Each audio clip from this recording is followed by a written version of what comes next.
Welcome to 30 Talk with Chad and friends. Log in each week for topics covering social, economic, and entertainment. It's time to talk 30.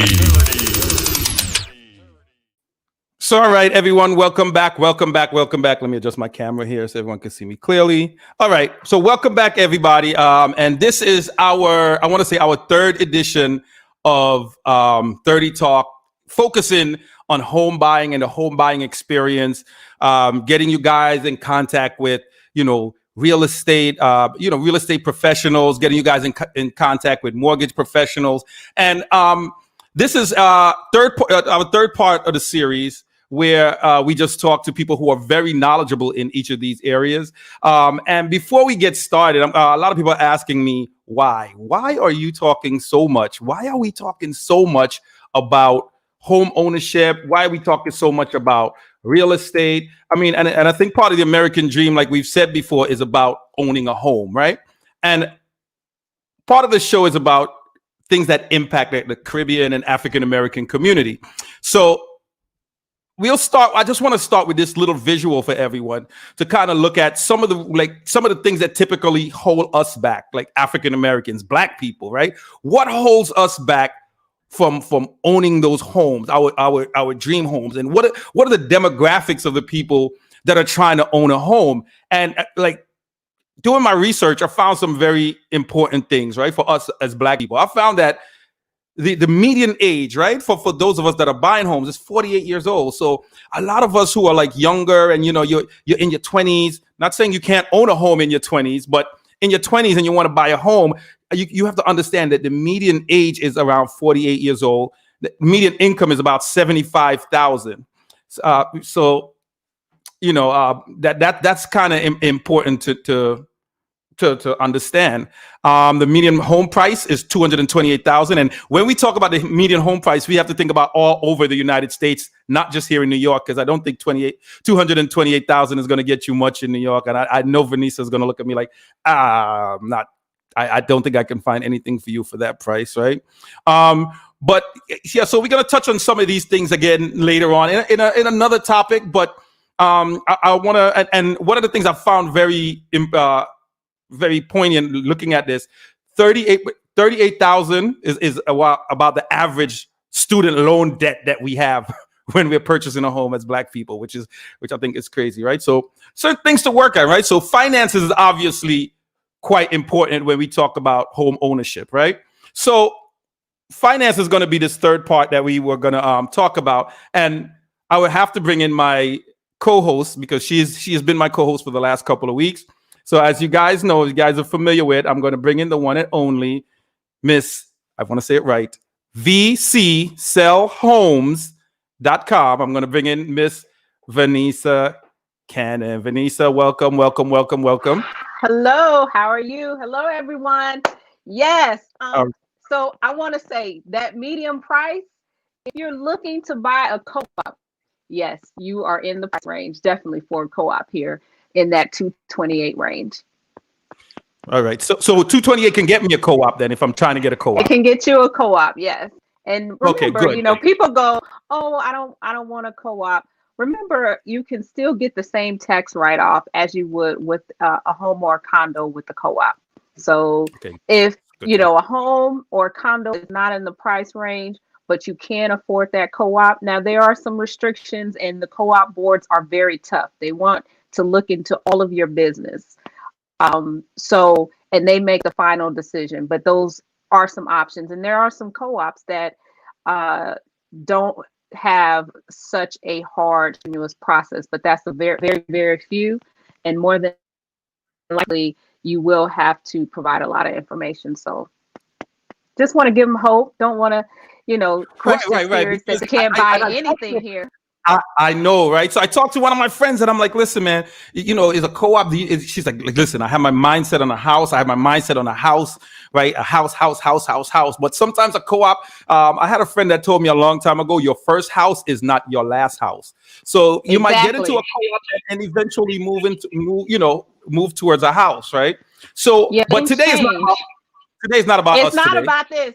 And yes, I just want to say everyone has been waiting to understand the financial aspect of buying a house, what's available to them, what's not available. Well, guess what? He's finally here. I just want to bring on Bodwin Tennis. I'll let him introduce himself, but you're gonna bring him in. Oh, where's Bodwin's video? I think Bodwin is frozen. We gave him this great build-up, right? So Bodwin, all right. So Bodwin, I think you might have to refresh your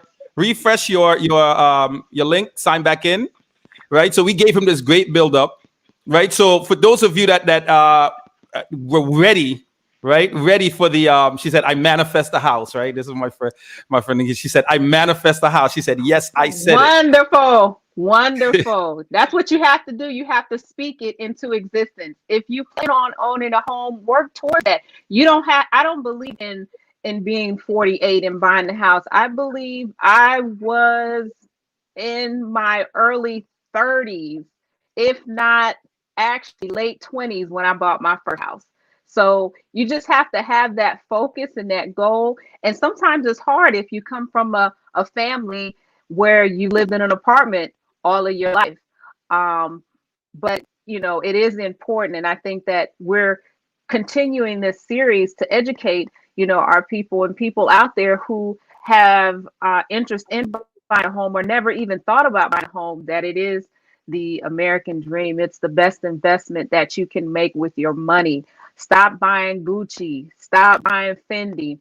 Take that money and put it into a house. You'll get a return on that investment. Oh, he's here. All right. All right. Ladies and gentlemen, this is. So, ladies and gentlemen, we have Bodwin Tennis. He's going to take over, right? So, what are we going to do, Bodwin? Right? We're going to ask some of the questions that people have been asking us.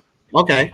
And so I want you to introduce yourself first before we get into some of these questions, and then we're gonna kind of like try to jump right into it to give out as much information to people as possible. Okay. Hello, everyone. My name is Bodwin Tennis. I work with Contour Mortgage. I'm a loan officer and a / branch manager. I've been doing this for over 18 years, and I'm ready to take some questions. Wow, 18 years. That's a long time. You look 18. I am 18. So he's been doing this as a baby, everyone. So he's been doing this since he came out. So he's very knowledgeable. As you heard, he has about 18 years of experience, at least 18 years of experience doing this type of work, right? And working in this field. So and I want to address this as a 101, right? Maybe if we have to have a second session at another time, but I want to just give some of the basic information, because sometimes in the home buying process, you hear a lot of terms that you're not familiar with. And that's kind of what I've been doing with Vanessa, like breaking things down very simply for people so that, okay, you can have the baseline knowledge and then you can, move on further and get additional information, right? So I want to start with the simplest of terms. What does a mortgage broker do? Like, what does that mean? Like, what is a mortgage broker? Okay, so a mortgage broker is basically a middleman. It's exactly what a broker stands for. It's a middleman who shops around your loan, okay? What I do, I'm a mortgage banker, okay? So the difference between a mortgage broker and a mortgage banker, a mortgage broker is actually, he takes all your documentation, then he shops it around with Chase, myself as Contour Mortgage. He shops it around with everybody else. As a mortgage banker, you underwrite, you process your own loan, and you lend your own money. We're just as big as Chase and Wells Fargo and all those other banks, except we don't do personal loans, car loans.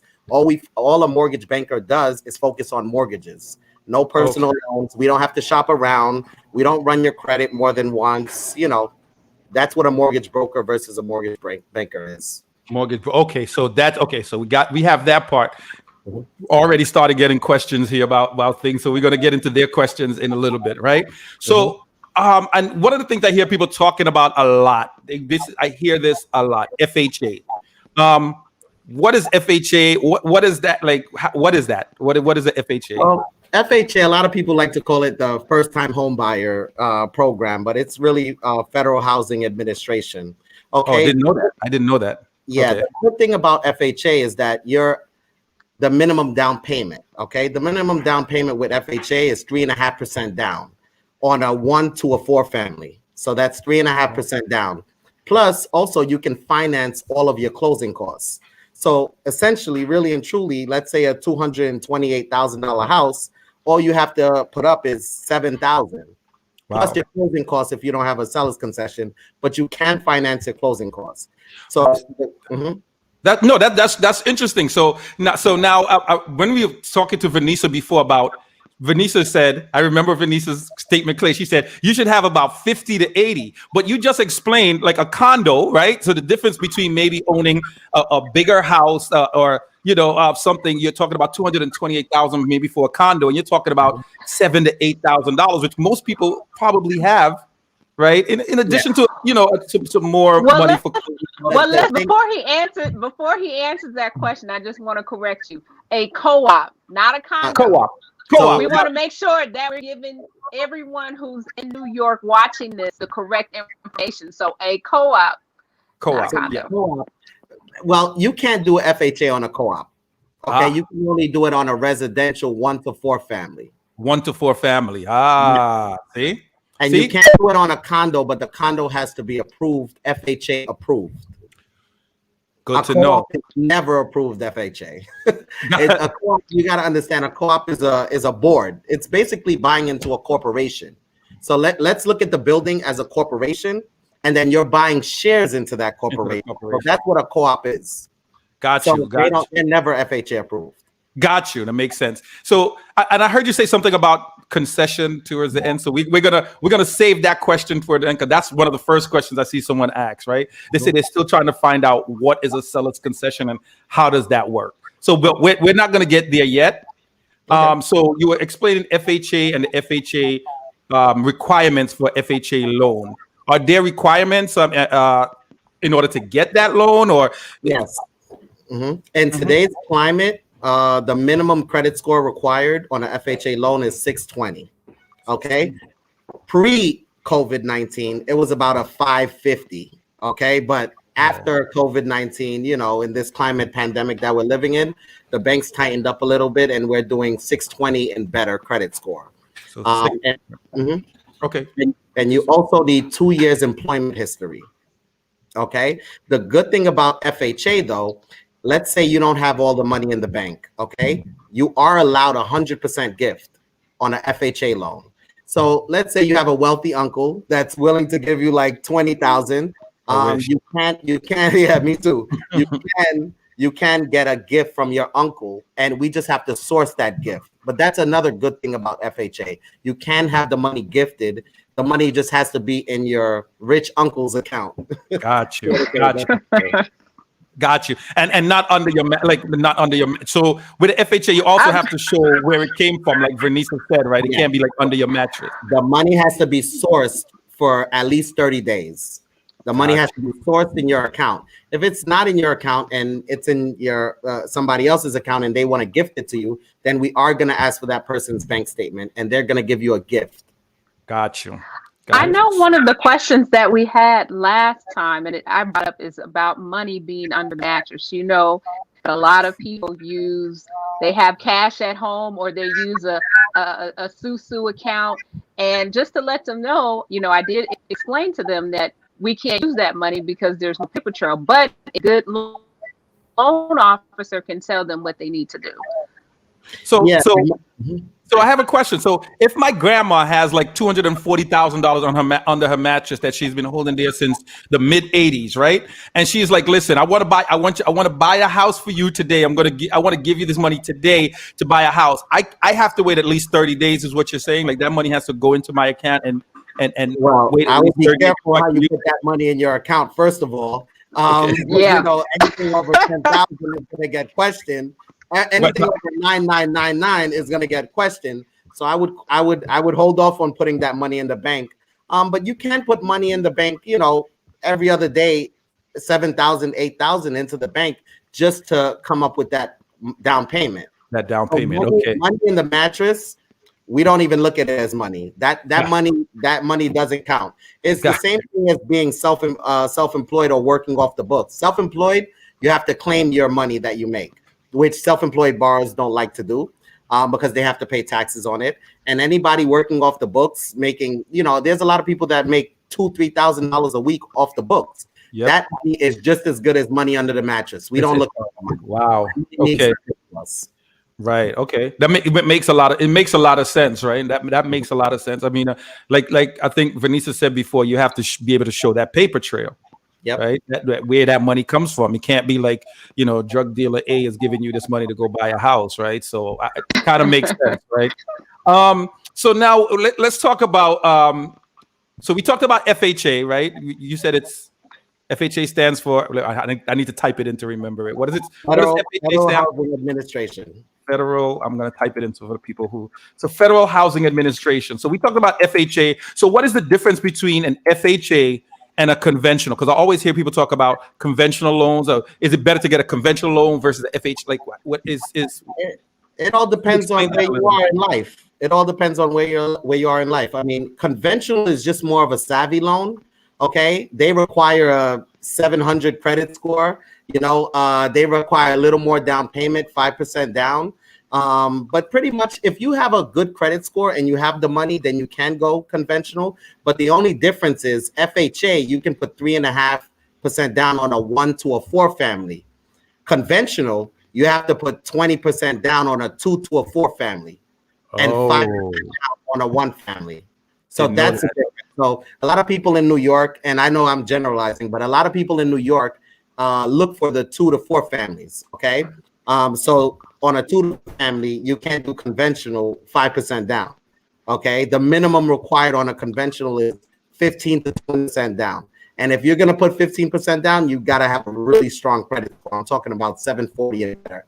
Wow. And really good income.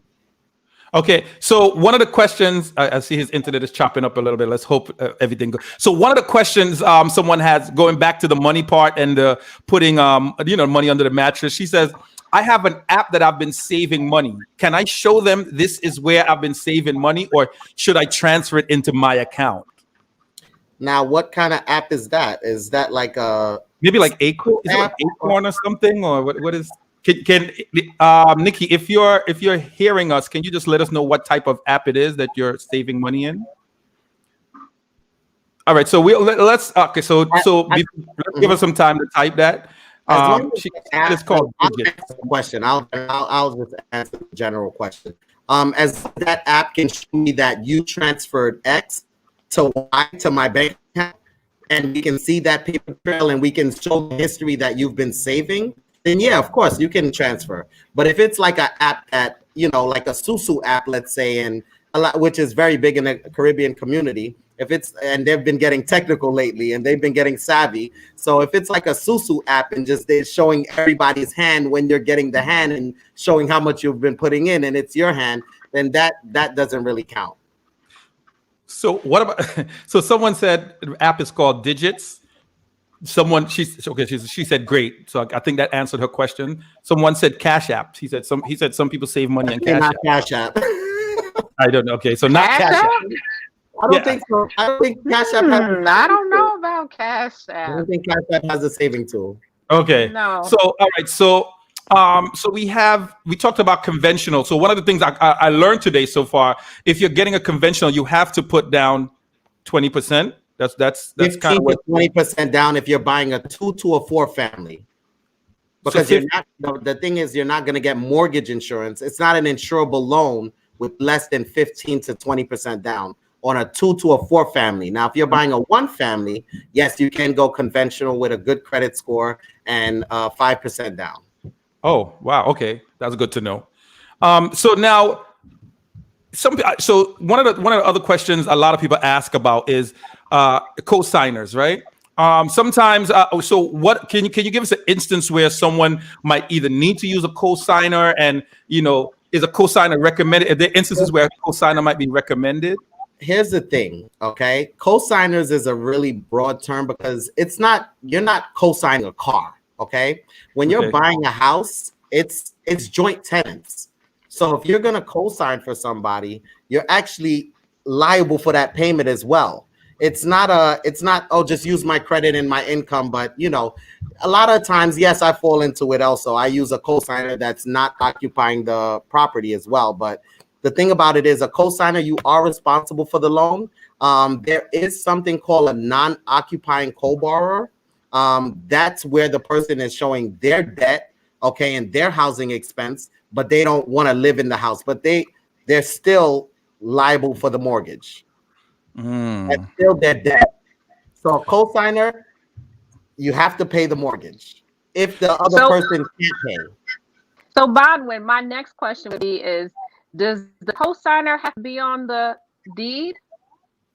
Yes. A non-occupying co-borrower does not have to be on the deed. A non-occupying co-borrower, but that's very rare. That let's say somebody makes very good money and they own another house. So they own a one family and they want to be a non-occupying co-borrower for somebody who owns a two family. Obviously, that person that's living in the one family is not moving in with somebody they've never lived with into a two family. So that's going to be more of a non-occupying co-borrower program, and that person doesn't generally have to be on the deed. Then you're going to have a problem because they're going to be liable for the mortgage, have no ownership of the house. So you might run into a problem with that not being on the deed. A lot of people don't want to do that. All right, so it looks like we're breaking up a little bit. So let me just ask another question, right? So let's say I have a sister. My sister wants to buy a house. My sister has credit she has money. She's been saving for 15 years. She saved her money. She has $80,000 in the bank. But my sister is very irresponsible and her credit is 500. Right? So she now wants me, right? Because we know that your credit has to be, right, she has a job and everything. She's been saving money, but her credit sucks, right? She has student loans. She defaulted. She did this. It's terrible. But now whose credit is a 790, and she wants every day. Right. So she now wants me to. Is there something that I can do for my sister, to kind of help her either get that? How does that work? Yeah, you can put the house in your name because your sister is not going to be able to go on the mortgage at all. She's not going to be able to go on the mortgage at all. So the house will technically be mine. The house is yours. Your sister might be on the deed, but she could be on the deed. Yes, but the mortgage, technically, the mortgage would be my responsibility. Yes. So both of you have ownership, but you're the only one responsible for the payment. Got you. But she's on the deed. Yes, she has ownership. Got you. So I have a part 2 question. So, so I do get, say a person does have a co-signer, and now they were told, because I hear this a lot, that after a year, the co-signer can just automatically get off the loan. So let's say, for instance, the same thing that Fabian was saying, right? Let's say, for instance, Fabian put it in his name, okay, and then all of a sudden he wants to get his name off after a year. He better make sure that his sister does everything correctly, clean up her credit, get her income straight, get her liabilities down, because then you can take his name off and put his sister on after a year. But she still has, so she still has to be able to qualify for the loan though, in order to get him off 100%. By herself. By herself. Yes. I get asked that question a lot. So, and some people have that misconception that they're just a co-signer and after a year they can just take them off. If you're still at the same income and the same credit, no, you cannot. Nope. You're right. Am I breaking up? I can hear you, but I can't hear Fabian. I hear him move. I see you. Yeah, we can't hear you. We can't hear you. Oh, are you guys hearing me now? Yeah, we can hear you. Oh my God. Okay. What happened there? Okay. Did you put us on mute? I don't know. Yeah, I don't even know what happened. Right. So, okay. So now my sister, like we said, she was 500. I sent her to Vanessa because, Vanessa has someone who can help fix up her credit. Right. To help her with her credit works. Right. So she gets to like a 610. Right. She gets to like a 610. She's maybe like on the border. Right. Does the credit score she has affects how much at that point, like a year later, how much she's going to pay for, or is it a refinance situation? And we have a question about refinancing that I have to ask. It is a refinance situation. Okay. It is a refinance situation. Yeah. So there's a chance that when she's now trying to refinance the home, that her payments could now be bigger than not like higher, right? Based on her criteria. Yeah, it'll be based on her credit score. It'll be based on her income. It'll be based on everything. Yeah. Okay. That's good to know, because I know a lot of people like thinking about these questions, right? So one of the things I hear a lot when it comes to home ownership and people who own homes, they talk about just take out some money from the home equity. Just take out this. You know, you refinance. You take this out. Take out the money. Equity. You got equity. What the heck is equity? What is equity? Equity is just basically the value, the amount of the loan that you have versus the value. Okay, so basically, let's just use I owe 100,000. Okay, and my home is worth 150,000. I have $50,000 in equity there. So that's your equity. So can I take out? So I have 50,000. Can I take out that 50,000? Yeah, we like to keep it somewhere around like a 80 loan to value, which is which is about keeping 20% equity left in the house. Got you. Okay, so you can borrow up to 80%. Got you. So if I have 100,000, I can borrow 80,000. If you have $100,000, no, 100,000 equity. If you have $100,000 in equity, you can take out. It might not be. You see, the difference is, let's say you owe $1 million, and then the house is worth 1.1. You know, you can't take out that 100,000 or 80% of the 100. Gotcha. It has to be how much you owe versus the value of the house. Okay, gotcha. And then the value of the house, we take 80% of the value of the house, and that is how much you can take out versus how much you owe. Got you. So one of the questions I see someone asked me, what if a person has great credit, money in the bank, but their income is low? So I think that's a debt to credit. No, that's not really debt to credit, because you said you have great credit, right? So their income is low. So is that an income qualifier? It's all about your ability to pay. That's the number one thing. I see a lot of times where people have great credit. You know, all the boxes have to check. Okay, so I see a lot of times where people have great credit with no money in the bank, but great income. I see people have, great credit with money in the bank and no income.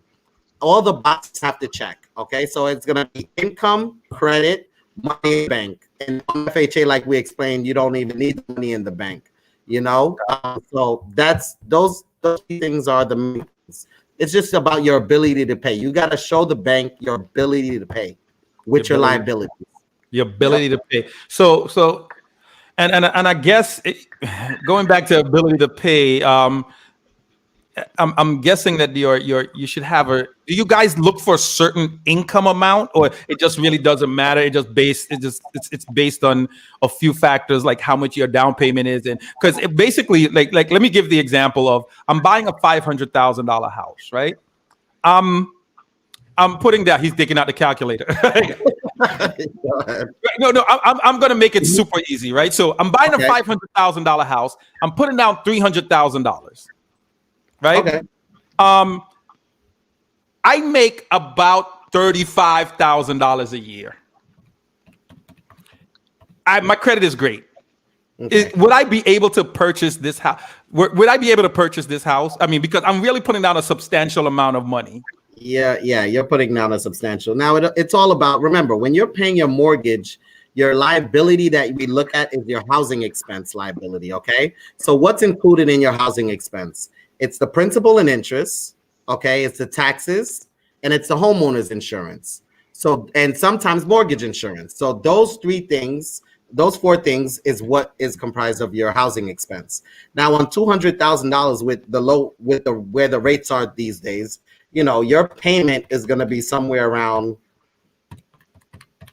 maybe like $2,000, okay? So with $35,000, you actually probably would qualify for something like that. Okay. Now, you don't qualify with 30. Okay, so let me break it down for you. Wait, I put all that money down and I don't qualify. with $35,000, that's $2,900 a month. Okay, that's how much you make a month. Okay, gross, not even net. That's gross. That's right? gross, right? So we go up of gross, right? So that's $2,900 a month. We like to take 46% of that. We can't go past 46%. 46% of the gross of your gross income, which is your debt to income ratio. Okay, so 46% of that, your mortgage payment, your principal, interest, taxes, and insurance cannot exceed $1,341. Gotcha. Cannot exceed that. Gotcha. Okay, so it is a percentage of the debt to income ratio that we qualify, that every bank, ABC to XYZ bank, it's the 46% debt to income ratio that we use to qualify. Got you. All right. So refinance, for those of you that are watching now that own homes, right? I always hear people saying it's a good time to refinance now. Let refinance. Can you explain why it's a great time to why it's a great time to refinance, and two, how does refinancing help me now?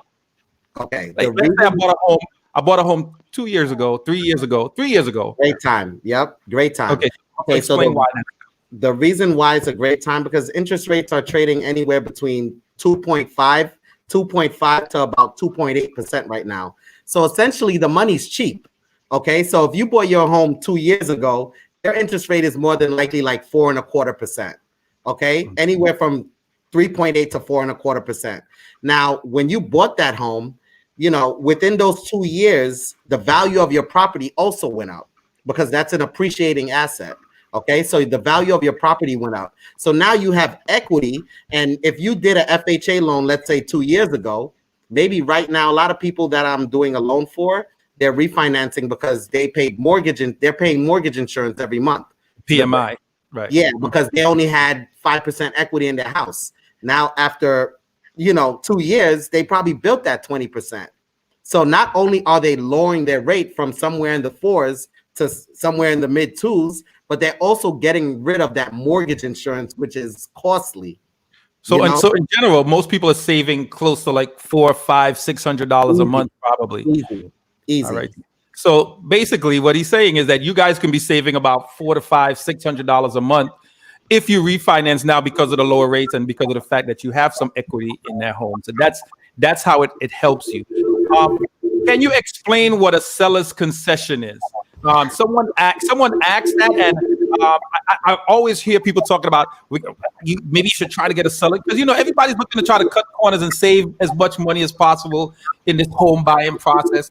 What is a seller's concession, and how does that work in my benefit if I'm buying?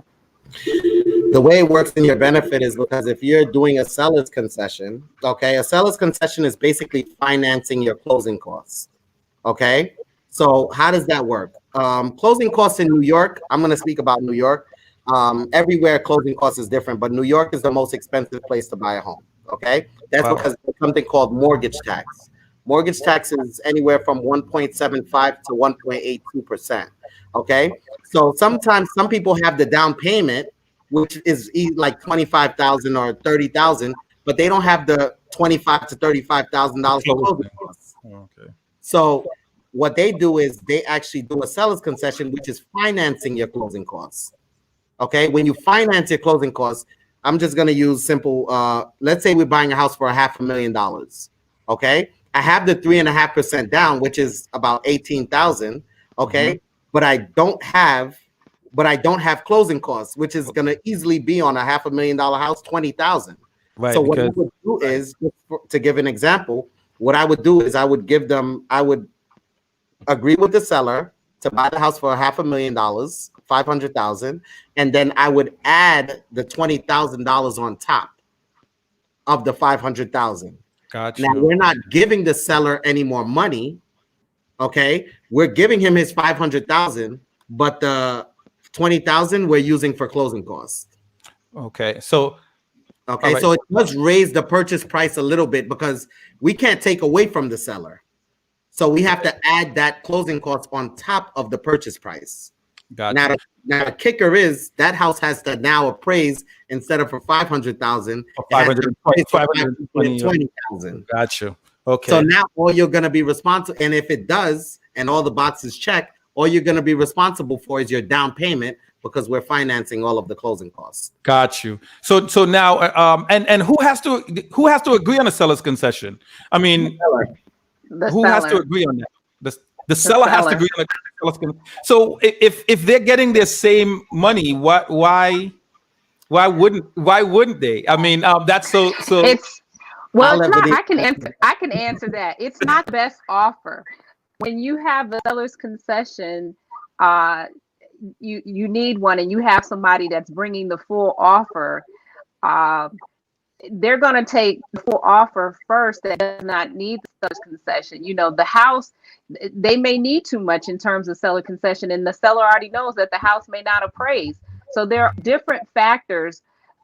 So just taking this market, for instance, right now, a seller's concession would not work in this market. People are now bringing anywhere from 30 to 50,000 in cash to make an offer on these homes. So the seller concession, I always tell my customers who, if they need one, we'll work with it. We'll try to get it as low as possible. Please save your money in the process. However, it's not the best offer. It's not the best offer, and more than likely, it's going to take a backseat to anyone bringing. A person can offer 10,000 less without a seller's concession, and the seller probably will take it. And another question I kind of asked, I didn't have one of those ahead of time, but the question was, if there's a discrepancy in terms of what the house appraised for, right? How does that affect me as the buyer, right? So, for example, the house was on the market for $480,000. Or let's stick with the 5. 5 is a nice round number, right? So the house was on the market for $500,000. Let's say we enter, and I said I want to buy it for $580,000, but the bank appraised it. Let's use both instances, right? So the bank appraised it at $450,000.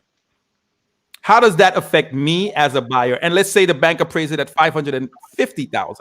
So we're gonna do both, right? $450,000 and $550,000. So if it's now the bank appraised this home. I love this home. The seller wants $500,000. The bank appraised it at $450,000, which I guess that means that they're only willing to finance $450,000. Is that how that works? That's going to be the price. Okay, so let's take the two examples, okay? Mm-hmm. Let's take the easy one first. If the bank appraises it for more than your purchase price, great, you're buying a house with more than enough equity. You're starting off. Okay, so we don't tell the seller, hey, your house appraised for $50,000 more. You should have asked for more. No, it's confidential information, and only you're going to know that. Okay, gotcha. That you're buying a house with good equity in it to start, which is a plus. Now, if the house appraises for less, you have a couple of choices you can make.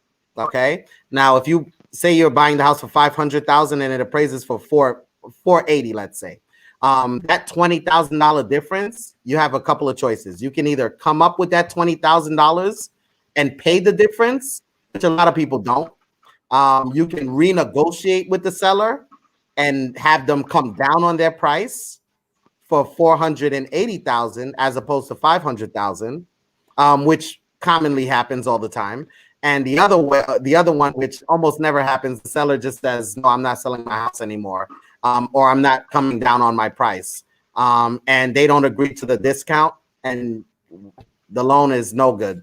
You don't go for that house because the bank won't appraise. We go off the lower of the two, okay? Either the purchase price or your face value. We're not going to lend on something that's not worth it. We're going to go off of that $500,000. We're going to go off of that $480,000. Okay. So for those of you that are listening, if you guys have any questions, I want you guys to just type in the questions now. I know while we have them here, so you guys can ask the questions. If you guys want to get in touch with Bodwin for any reason, if you want to talk anything having to do with, refinancing your current home, if you want to talk about, just anything, I guess, mortgage related, right? I'm going to flash his information. I'm going to let you guys know how to get in touch with him. And you can just give out that information now. His name is Bodwin Tanis. His number is 718-517-8775. That number again is 718-517-8775. Contour Mortgage, right? And that's in Brooklyn Avenue U. So for those of you over there in Brooklyn, you guys can give him a contact. He can also be reached an email, btanis, BTANNIS @contourmtg.com, right? So Bodwin, is there anything else you want to? I told you this was going to be a quick half an hour, right? It was going to go by in no time, and 41 minutes later, we're still here. Is there any information that you want to, to like leave people with, to maybe a nugget that you'd like people to just stick? Because like Vanessa leaves things every week for me that I'm like, it sticks in my head every week. So what would you like people to kind of walk away from today knowing about mortgage or financing? Knowing that it's just not as hard as a lot of people might think it is to get qualified for a loan. A lot of people are making good money and they're thinking that, they're just okay with renting. Right now, the money is so cheap. Because the interest, when I say the money's cheap, meaning that the interest rates are low. So it's actually a good time to buy because you can be locked in at somewhere around a 2.3, 2.5% interest rate. And it actually might be cheaper than paying rent. You understand? So right now is a good time to get pre-approved. The housing market it's crazy out there, but there are a lot of good houses for sale. There's a lot of good houses for sale, and I encourage my people especially to buy because I look at it as owning a home is like a savings account. Okay, owning a home, every month you're putting money towards that mortgage, and the mortgage is only going down from there. So let's say you want to retire in Miami in 20, 30 years and you paid off your house. You can sell your house and then you just go live off the money so it's like a savings account that you're actually putting money into every single month. And with that money is not really, that money's not depreciating, So it's a good time to buy with a very low interest rate. It's a good time to refinance. You want to refinance within the first 2 years because remember, when you refinance, you have to go back to a 30-year. Okay? That's a good question, right? That's a good question. So you said refinance in the first. So if I just bought a home a year ago, can I how soon can you refinance? It's a great time to do it because you're going to go back to a 30-year. So really, essentially, if I'm saving, like, let's say in a lot of cases, I'm seeing $700-800 in savings. So after a year, I'm lowering my payment $700-800 and I'm going back to a 30-year. It doesn't really kill me as opposed to I'm already 10 years into the loan and I want to refinance. And then now I have to go back to a 30. So the sooner you refinance, the better is what you're saying. Then, as opposed to you do it, the better. And also, it's just not 30-year mortgages. We can do 25 years, 20 years, 15 years. The rates get better as the time goes shorter. You understand? Okay. So gotcha. I would take advantage right now as far as like getting refinanced or getting qualified to purchase a home right now. All right, so someone has a question. Do people that are buying a home have to get each home appraised, or is there a place that you can go that has like a cheat sheet to this information before you're ready to buy? So real estate agents are very savvy. Okay, you want to answer? So we have a real estate agent. I was going to answer that. So normally when we're looking at homes, if you do want to know the value, we can tell you the value by looking at the comps in the area, what has sold recently in the last 6 months, which could be a roundabout value of the property. That's just mainly it. I want to kind of dig into his question if he can give me a little more she has another question, right? She says, I live in Florida and I want to get started with buying a multifamily. I don't know if this is a separate question, but they said, I live in Florida. I want to get started with buying a multifamily. Where is the best place for me to do so? So last week, like she said, you have contacts in Florida as well, right? I'm not sure if you want to buy a multifamily in Florida or do you want to buy a multifamily here in New York. We need some more information on that part of the question, Leah. Right. I could definitely refer you, but Bodwin also he can also still do a loan for Florida, correct? Yes. I'm licensed in Florida, Georgia. I'm licensed in 38 states.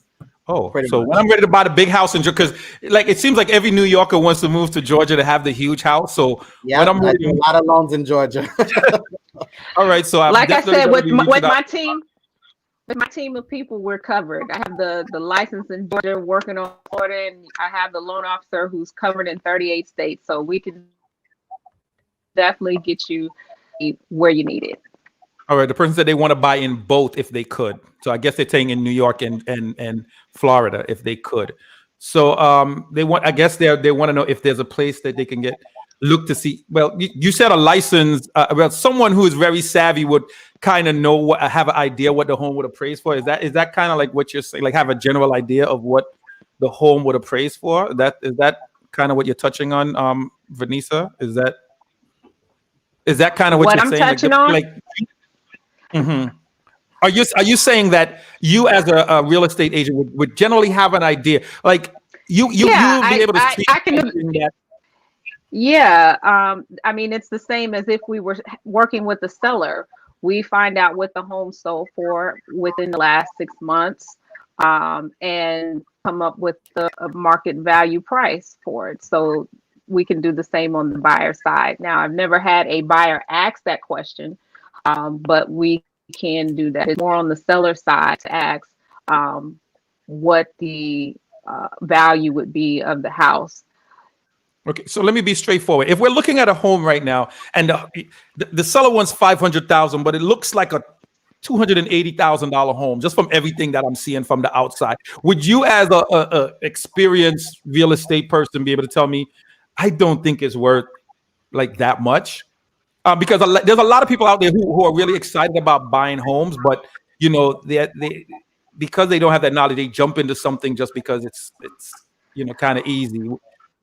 Well, it depends. It's a case by case situation, but when I do take my buyers out and we look at certain homes, if they are not what I find to be overall up to aesthetic renovation cost, I'll say house is too much. It depends on the area, location, that's still a factor. So it just really depends on what are the amenities in the home, where the home is located. Sometimes it can be a little overpriced. Now that doesn't mean that it's not going to sell, but I will let you know if I think that we can find something within a better price range that is comparable.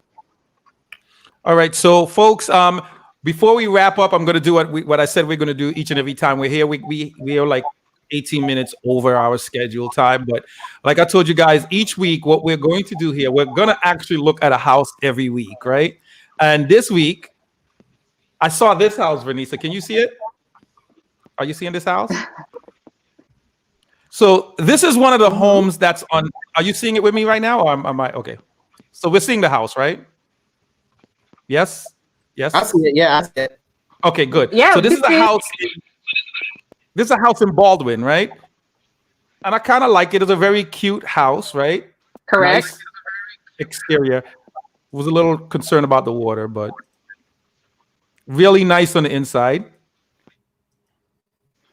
Right. So I told you guys each week we're gonna give you guys. You should never really be concerned about water unless you just don't like water, because remember that's what flood insurance is for. Flood insurance, that's what you get for it. It'll take care of if there happens to be another Sandy, which will be in another 75 years. I think I definitely won't be around by then. But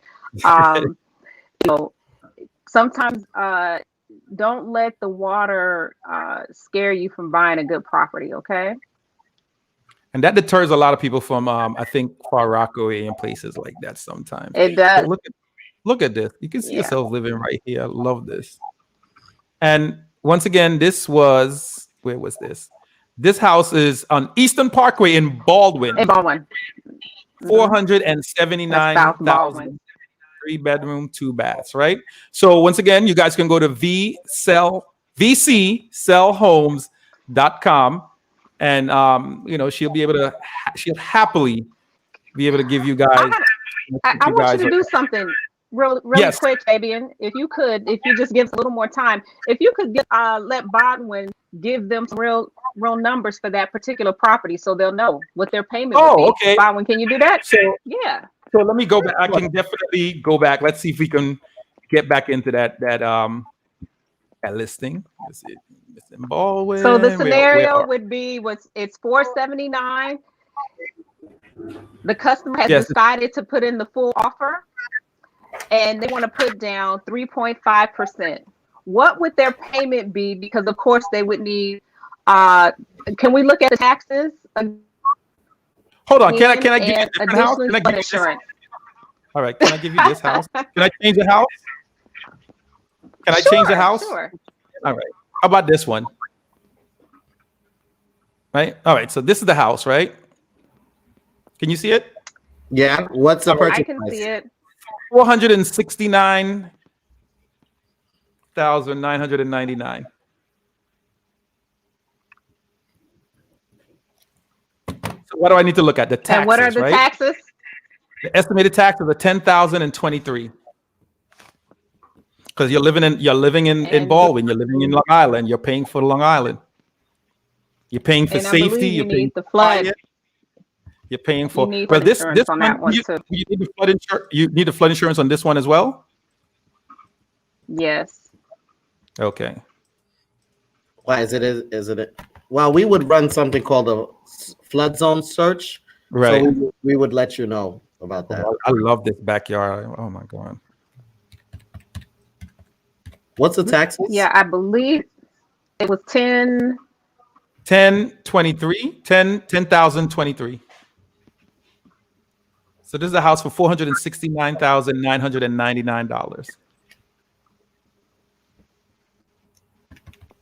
So let's look through it again one more time. We'll just flash through some of these pictures. So if you're living in an apartment right now and you're paying $2,300 for a 3-bedroom in Brooklyn,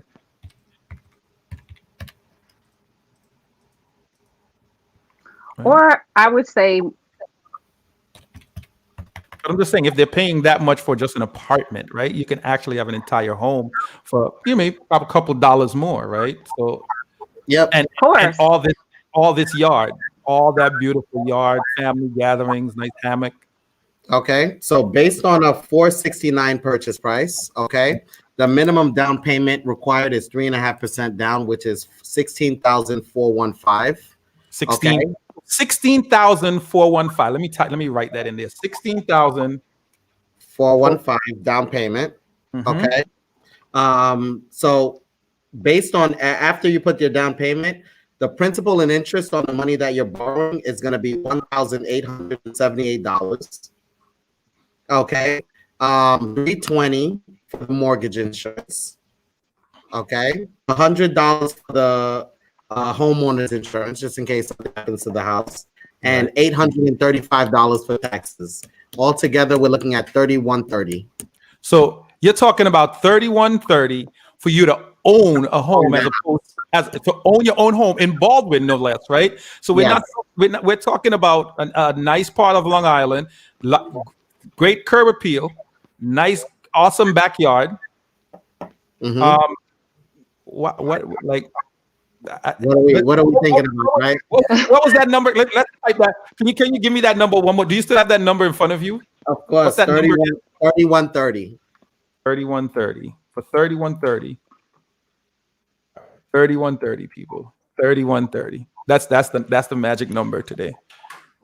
So this is just a little exam, and this is putting down $16,415, right? Yep. And that's including everything. Did we tell them principal, taxes, insurance, and everything. And this is what you're working for, right? What was the closing costs on that? Closing costs on something like this. Closing cost on something like this would be about $18,760. So the total that they would have to bring would be what? would be about 35,000. Right. So that's the down payment and the closing. And Exactly. if you've been saving, right? And once again, you can always take from things like your we talked about this last week. You can always take things from your pension. You could also take from your 401k, from your from whatever 457, whatever sources of income or saving that you've been having. Somebody said, "What will the closing cost be?" We did discuss that. Type in the closing cost again. I'm sorry. Did you give us the closing cost? 35. Oh, closing costs. Yes, because the total is going to be 35 something. 18,760. 18,760. So altogether, it's going to be 35,175. And that's the down payment. Yes. What was it? 35,175. 35,175. 35,175. So people, and I know one of the listeners here, she asked what was the closing cost be as an estimate, and you just had the exact numbers, right? So this is in her area, because I know for sure she's looking in Baldwin. So I mean, so for those of you out there that think home ownership is something that you're not going to be able to attain, because I think when people think home ownership, they think this huge mass of money, this big amount of money, right? And if we go by the guidelines, Bodwin. Well, let's ask Bodwin for a 469 approval. Where does the income need to be? Yeah, what would their income need to be? For a payment of 3,100. Because it has to be 46%, right? 46% of the debt to income. And is that the income of one person only, or can you, if the person is married, can they use their spouse's income as well, or how does that work? Yeah, they can. Hold on one second. Okay, no problem. Net income for this house would have to be 80,000, and that can be combined income. Okay, so that can be the husband and wife's income. That can be the husband and wife income. So for something like this, income got to be like 81,000. All right. So someone asked. Okay, so we're gonna touch on that question in another episode. Someone asked, "How is the market on multifamily? How's the market out there on multifamily?" That we're gonna touch on. We can talk about that next week. Yeah, we're gonna touch on that. We're gonna touch on that another show, and kind of like, I guess there's probably, I don't know if there's different qualifications for multifamily. Is it the same? It's better. Oh, it's better for multi. Okay, so we're gonna save those for next week. So if you guys have questions that you'd like to talk about in reference to multifamily or anything like that, just you guys can always email me. You guys can always type it here. I'm gonna forward it to Bodwin so we can be prepared for you guys next week. Hopefully, we can have Bodwin back next week, or even at any other time or in the future to talk about some of the questions that you guys have. And even if he's not back here, we can always forward him the question, and I'll send it to you guys. Someone asked, what if the person is retired? It shouldn't really make a difference, right? Because that's income, like that retirement is still income. Yes, that's still income. Yes, disability, social security income, pension income. It's even child support income. It's all considered income. What about getting like adoption? Is adoption subsidy income technically? Income that is income. Okay. Yeah. Okay. As long as it is scheduled to continue for over 3 years. Got you. All right. So those are really good questions. Thank you guys so much. Is there any other questions before people? We did a full hour show, right? And this is called 30 Talks. We're supposed to be only talking for 30 minutes. We're going to do probably a minute and a half. Before we continue, I'd like to say thank you so much to Bodwin Tannis. I'm going to flash his information again one more time. Thank you for having me. Man, you are awesome. You are absolutely awesome. Someone said, "Oh boy." So with an income of 60,000, what is the range in prices that we should look for in buying? Next week. Yeah, that's for next week, because I think that's kind of that's a loaded question, because if you put down, like we said before, 300,000 on a $500,000 home, 60,000 can get you that home, right? But yeah. Right. So if you're only putting out a 3.5%, it might not work for you if you're buying that 400. The qualifications are all different between the boroughs. Like Long Island, your buying power in Long Island might be a lot lower than your buying power in Brooklyn, because of the taxes are a lot higher in Long Island. It gets real specific. All right. Somebody said, phenomenal team. Thank you. Someone wants Bodwin's numbers again. Somebody said they're ready to make moves. All right, so let me just put up Bodwin's information again. I want everyone to go get their pen. First, I'm going to put up Venisa's number. Because if you guys did not get it last week, I want you guys to write it down now. Her name, once again, is Venisa Cannon. Let me take down the information so you guys can see it. But yes, please, please, please, please, please, I'm begging you guys, if you're interested in buying a home, if you're trying to buy a home, please give her a call, 347-674-8606. That number, once again, 347-674-8606. And that is Venisa, right? Venisa, wave to everyone so they can see you. Wave so they can see you. All right, that's Venisa. And if you guys are ready, you've been looking, you're interested, you're living in a home right now, you purchased your home 3-4 years ago, and you purchased it when the interest rates were 4.2%. You maybe got your credit was okay at that time. It was good, but you got that 4.2%, which is what it was around at that time. And it's now, what you said, 2.5, anywhere from 2.5 to 2.8. So 2.5 to 2.8, which can probably save you close to $500-$600 a month. And you want to reach out to a professional, someone who's been doing this for at least 18 years. I need you guys to take out your pen and paper and give Bodwin a call. His number is 718-517-8775. 718-517-8775. And that's Contour Mortgage. Once again, I'd like to thank them so much for giving that information. Thank everybody for the great questions that everyone had. And if you guys have any other questions at all, just please feel free to email me. Email me. Guys, I want you guys to hit the subscribe. Just share this as much as you can. Give it to as much people as you can. Let them get that information. And just subscribe. Next time we're live, you guys can just get it instantly and get the information we're giving. Thank you, Bodwin. Thank you, Venisa. Thank you for having me. And thank you, You're everyone. welcome. And we're gonna see you guys next time.